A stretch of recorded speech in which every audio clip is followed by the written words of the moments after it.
এবং তার খলিফাগণ ভারতীয় উপমহাদেশের দাওয়াতি আমরা রয়েছি। এই দরবারের যার থেকে শুরু, এই দরবারের বাণী শরীফুল মাশায়েখ হযরত মাওলানা শাহ মুসাররদ্দিন রাহমাতুল্লাহ আলাইহি। তার পরবর্তীতে তার বড় সাহেবজাদা তিনি এই দায়িত্ব পেয়েছেন নিয়মতান্ত্রিক ভাবে। তার পরবর্তীতে থাকবেন মুজাদ্দিদগণের একজন।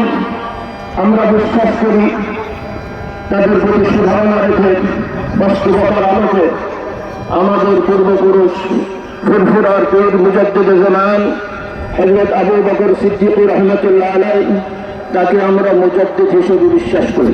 ধারাবাহিকতায় যারা পীর মাশায়েখগণ ছিলেন তাদের অন্যতম শায়েখ ছিলেন সৈয়দ আহমদ দেওবন্দি রহমতুল্লাহ আলাইহি। সৈয়দ আহমদ দেওবন্দি রহমতুল্লাহ আলাইহি তিনি তার পক্ষ থেকে যাদেরকে দ্বীনি দাওয়াতের ইজাজত খেলাফত দিয়েছেন, এই শর্তে এই বিষয়ে ইজাজত দিয়েছেন যে তার খলিফাগণ সর্বস্তরের মানুষদেরকে ঈমান, ইসলাম, তাওহীদ, রিসালাত শিক্ষা দেবেন, বিদআত থেকে মানুষকে সতর্ক করবেন তথা মুহাম্মদ রাসূলুল্লাহ সাল্লাল্লাহু আলাইহি ওয়াসাল্লামের সুন্নতের প্রচার করবেন।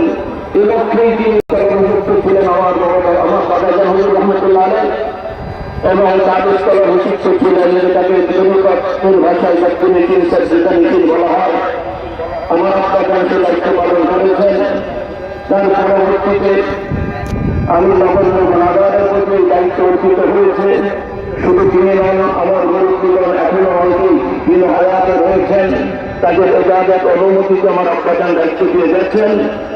যেহেতু এই ধারা ফুরফুরা